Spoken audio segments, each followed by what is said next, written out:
اے میرے محبوب ہم نے آپ کو مالک بنا دیا، اے میرے محبوب بس آپ کا کام کیا ہے، فصلی لربک وانحر،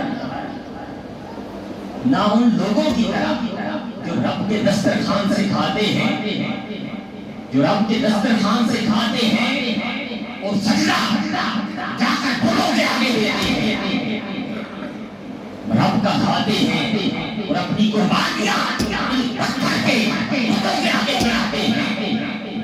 اے میرے محبوب تمہارا کام کیا ہے، فصلی لربک وانحر، اے میرے محبوب بس اپنے رب کی نماز پڑھتے اور رب کی بارگاہ میں اے میرے محبوب قربانیاں دیتے ہیں۔ اے میرے محبوب تمہارا کام سے اٹھنا ہے اور تمہارے رب نے اے میرے محبوب تمہیں سارے خزانوں کا مالک بنا دیا۔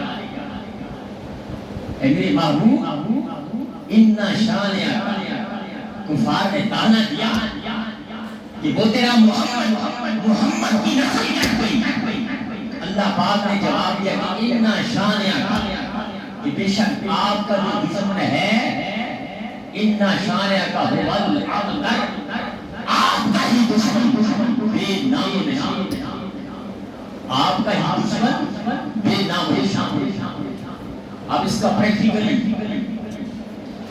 آپ جو ہے اپنے آنکھوں سے نظارہ کریں کہ کربلا کے میدان میں ایک سید بھیجا ہے، صرف ایک سید۔ اب حضور کی نسل آپ کی بیٹی فاطمہ الزہرا سے چل رہی ہے، سیدہ کائنات سے چل رہی ہے، سیدہ کائنات سے جو نسل چل رہی ہے صرف ایک سید بھیجا ہے، امام زین اللہ، امام زین اللہ ایک سید بھیجا ہے۔ دوستان محترم آج 1500 سال ہو چکے ہیں حضور کی بلاغت کو، 1500 سال ہو چکے ہیں، لیکن آج پوری کائنات میں کتنے سادات ہیں۔ آپ جس گلی میں جائیں، جس محلہ میں جائیں، جس شہر میں جائیں، آپ کو خاندان نبوی ملے گا، حضور کی نسل ملے، حضور کا خاندان ملے گا۔ اللہ پاک نے صاف فرمایا اِنَّ شَانِئَكَ هُوَ الْأَبْتَرُ، اے محبوب تیرا دشمن جو ہے وہ بے نام و نشان ہوگا۔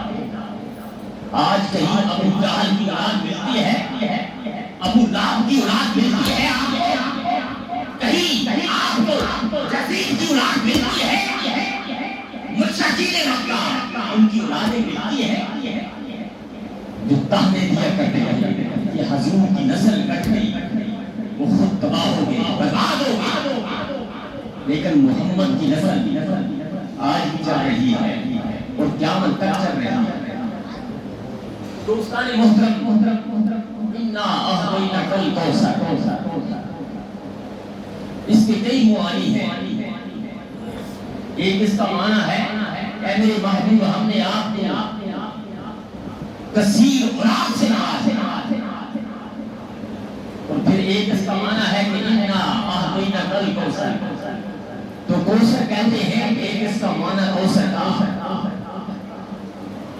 جنت میں ایک خزانہ ہے، جنت میں ایک نہر ہے، جنت میں ایک نہر ہے، اور میرے آقا نے فرمایا کہ قال رسول اللہ صلی اللہ علیہ وآلہ وسلم الکوثر نہر فی الجنہ والحاضر من ذهب، کہ جنت میں ایک نہر ہے جس کا پانی شہد سے میٹھا، جس کا پانی شہد سے میٹھا اور موتیوں اور یاقوت کا اس پر فرش۔ اور دوستان محترم اللہ پاک کی ذات فرما رہی ہے کہ اِنَّا أَعْطَيْنَاكَ الْكَوْثَرَ، کہ اے میرے محبوب ہم نے آپ کو اس نہر کوثر، اس نہر کوثر کا مالک بنا دیا۔ اس لیے میرے آقا فرماتے تھے کہ اے میرے غلاموں آپ کی اور میری ملاقات جگہ جو ہے وہ کون سی ہوگی، وہ کوثر۔ یوں تو سارے نبی محترم ہیں مگر سرور انبیاء تیری کیا بات ہے۔ اور دوستان اس کا دوسرا معنی کیا ہے، اِنَّا أَعْطَيْنَاكَ الْكَوْثَرَ، دوسرا وہاں پر جنت میں ایک کنواں ہوگا جس کا نام ہوگا حوض کوثر۔ اب اس کا دوسرا معنی لیا جائے کہ پھر یہ ہوگا اِنَّا أَعْطَيْنَاكَ الْكَوْثَرَ، اے میرے محبوب ہم نے آپ کو حوض کوثر کا مالک بنا دیا۔ اب حوض کوثر کے مالک ہمارے امام ہمارے نبی، پھر غلاموں کا کیا؟ پھر غلام کیا اپنے محبوب سے محبوب کی ہر چیز اپنے غلاموں کے لیے ہے۔ اس لیے میرے آقا نے کہا کہ اِنَّا مَوْعِدُكُمُ الْحَوْضُ، اے میرے غلاموں آپ کی اور میری ملاقات کا جگہ ہے حوض کوثر۔ اور پھر تیسرا اس کا معنی نبوت آئی، ابراہیم آئے، اسماعیل آئے، اسحاق آئے، یوسف آئے، لیکن سب کی نبوتیں ختم۔ اور یہ وہ نبوت عطا کی اللہ پاک نے جو نہ ختم ہونے والا، اس کا معنی یہ ہوگا کہ اِنَّا أَعْطَيْنَاكَ الْكَوْثَرَ، اے میرے محبوب ہم نے آپ کو نبوت عطا فرمایا، ہم نے آپ کو نبوت کے اس کمال تک ہم نے آپ کو لیا۔ اور پھر اس کا چوتھا معنی ہوگا رفعت ذکر کہ اِنَّا أَعْطَيْنَاكَ الْكَوْثَرَ، اے میرے محبوب ہم نے آپ کے ذکر کو بلند کر دیا۔